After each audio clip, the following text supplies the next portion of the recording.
Evet arkadaşlar, baskı ne baskısı ya? Fren balatalarını değiştirmeye geldik. Ne oldu Ahmet? Çok yanlış yerlere gitti. Ne oldu? Turboya kadar ilerledik.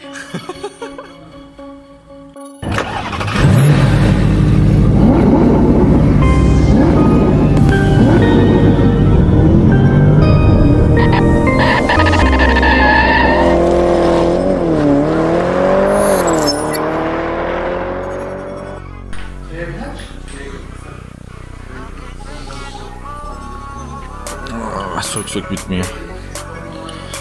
Şimdi manifoldla turboyu ayıracağız. Yani manifoldla birlikte sökeceğiz turboyu, şimdi çıkartacağız. Yağ için her yer.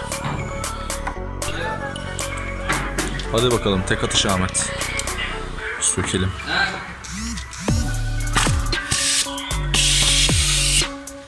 Tamam. Ne zaman geliyor?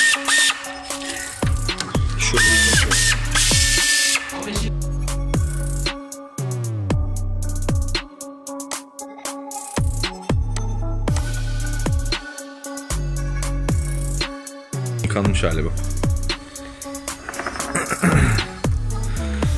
Okey miyiz? Değiliz tabii ki de. 2 tane daha görüyorum buradan.